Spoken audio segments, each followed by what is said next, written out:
Hey guys, what's going on? My name is Tom. Welcome back to The Recessionist. So guys, I thought it would be interesting to check out some of the specific stock ideas my portfolio and model recommended on recessionistpro.com just to show you how it's been doing for full transparency.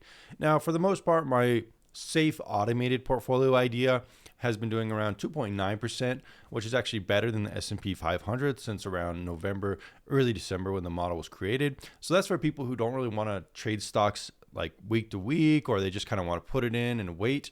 That's kind of like the safest option as well. So outperforming the S&P 500 while doing that is a pretty good option.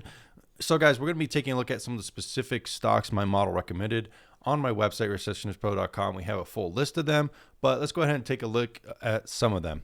My website also includes an AI chat model. You can talk with the model anytime. It's only $10 a month, which is much better than all the other kind of YouTube course things people are selling nowadays with like no stances or not. They change their mind every day.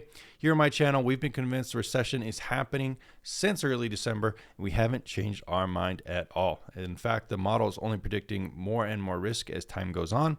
But anyways, guys, let's go ahead and look at some of the options that we picked. So one of the options that we thought would be a good investment idea would be Johnson & Johnson, because this typically does well before recessions happen. So let's go ahead and look at what Johnson & Johnson has done. It's not the most exciting stock, but here we go right here. So it did around 20, almost 19%, so 18.93%, which is a very good performance considering all the volatility. And if you look at some of these things like Oracle, it's down 25%. So 18.93% would have been a very safe option. Another thing we're looking at is Walmart. Walmart has done 16.78%, and you can see that listed here. This has been on the website since December with some of these different options. Another thing is Costco. Costco has done 9.59%, and we also have done Procter & Gamble, 6.53%, and these are just some of the options here. We can also look at some of these things here, maybe Berkshire Hathaway. Let's just see if any of them have done bad. It might not be listed here necessarily. The ticker is BRK, I think. Oh, here it is, BRK. So this one only did 1.16, so honestly not too bad compared to a lot of things. United Health, so that would be UNH. So let's look at that. UNH down 9%. So that one hasn't done very well, just for full transparency. I'm not just going to pick and choose the ones that have done good. But overall, Walmart, Costco, Johnson & Johnson, Procter & Gamble have done extremely well. Berkshire Hathaway down 1% and United Health down around 9%. So not everything has done super well. But outside of that, we also have some other options here when recession is imminent. What are some of these other things like BIL, SHY? I'm not sure if this actually has some of those things in here. It just has mostly big companies, but overall, I think that's pretty good for some of those picks there.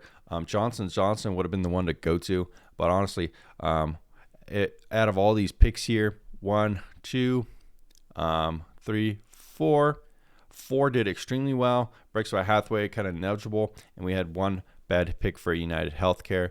And who knows how that's going to be affected going forward. But that's just kind of a list of some of the ideas the model is presenting that typically do well. Not guaranteeing they will do well, just some of the ideas that do well. We also have lots of other tools on the website. I'm going to be just giving you sneak peeks in every video. So right now, the model's sitting around 63 out of 100. We've had some recent changes in some of the things like volatility. Volatility is probably highest it's been this year and for a while. So that is a good sign of showing that recession risk is higher. We also have sentiment going down. A consumer mood generally does not seem to be good. We do see some good things though, like manufacturing. Yield curve still seems to be healthy. Average hours worked and vigilante curve, Fed fund rate. But these are things that kind of typically roll over last. So we're going to be keeping an eye on that. We also want to talk about some of the calls we've made just to be transparent with you guys if the model's working or not. We've made several good calls. In December, I was telling you guys Bitcoin is going to crash. It went from 94K to 65K, and it's kind of still hovering around that area. It doesn't really seem to go past 70K.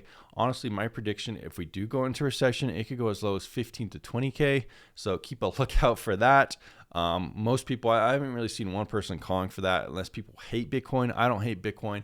I think Trump just kind of fucked it over. And I don't think Bitcoin has actually seen an active recession yet. So that's something to look out for. We also talked a lot about jobs here on the channel, calling that the job reports are most likely fake, saying that Trump's administration is just kind of fucking everything up when it comes to jobs, firing everybody when it comes to the stuff with Doge.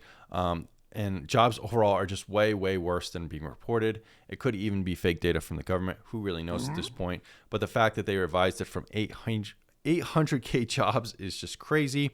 Like I already mentioned, our safe portfolio, kind of the automated option, hands-off approach, is beating the S&P 500 right now. It's a mixture of a couple different things like gold, some safe treasury bond ETFs, and stuff like that, as well as some cash. We also did call the GDP call down. I've been thinking and saying that, spending seems to be lower. And it did turn out to be, instead of like 4.5% in December, it came in at 1.5%. I've also been someone saying I don't think interest rates are going to go up. I think this lower spending and stuff like that, the general health of the economy is going to lower interest rates. That's probably going to have an effect on the housing market. And that's something we are also looking at in terms of some of the economic data. Usually the housing market does tend to crash or go down during recessions. And that's definitely a key risk in our model that we've been looking at, is the housing market just cooling down.